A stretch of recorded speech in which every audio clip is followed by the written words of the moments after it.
સરળ મહાદેવ. તો મિત્રો મા બનાસના વીરપુત્રો ગ્રુપમાંથી આજે હું સોલંકી ટીનાજી તથા ભરતજી ચકવાડા અને આ ઝાડા ગામના મત વિસ્તારના ડેલિકેટ યુવા ડેલિકેટ મિત્રો ખૂબ જ સારા પ્રસિદ્ધ ડેલિકેટ એમના ધર્મપત્ની જે કિંજલબેન અત્યારે ખૂબ જ સારા એવા એક તિરંગાનું પોતાના મતદારોની વીરતા બતાવી છે.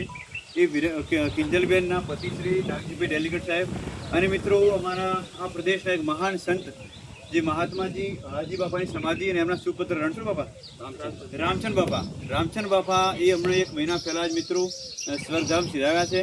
અને એમના સુપુત્ર શ્રી જગદીશજી ઠાકોર અને ભાવાજી ઠાકોર બંને મિત્રો છે. વડીલ શું શંકરભાઈ એમના કુટુંબી અને માતાઓ અમે સૌ સાથે મળી અને અમારા વડીલ શ્રી રામચંદબાના મોક્ષાર્થે એક વૃક્ષ વાવી અને શ્રદ્ધાંજલિ આપે છે. સાથે ડેલિકેટ સાહેબ પણ સાથે છે.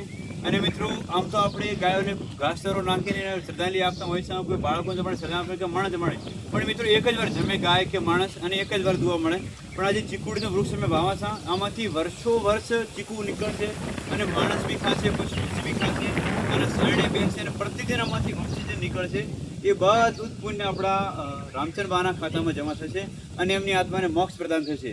એમના પુત્રોને જગદીશજી ઠાકોર, ભાવેશ ઠાકોર એમના બાળકોને બી કહે છે કે આ ઝાડને ખૂબ સારો ઉછેર કરશે અને મા બનાસના વીરપુત્ર ગ્રુપ સાથે જોડાઈ રહેશે અને પર્યાવરણ સાથે હંમેશા રહેશે.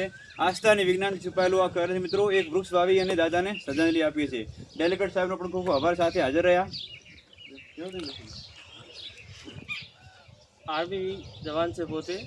આવા વિચારસરણી ધરાવતા ખૂબ ઓછા લોકો જોવા મળે છે. સૌપ્રથમ તો પોતાને ખૂબ ખૂબ ધન્યવાદ ને અભિનંદન પાઠવું કે આવી એક વિચારસરણી ધરાવે છે. અને વૃક્ષથી મતલબ પૃથ્વી ટકી રહી છે. અને જે પોતે એક સારું ગ્રુપ બનાસના વીરપુત્રો ગ્રુપ ચલાવે છે. અને આવી રીતે પોતાને ગમે ત્યાં કોઈ પણ ધાર્મિક સ્થળ કે ક્યાં હોય પોતાને કહેતા રહેજો તો પોતે સેવામાં ભાગ લેતા રહે. Thank you. ખૂબ ખૂબ આભાર ડેલિકેટ સાહેબનો.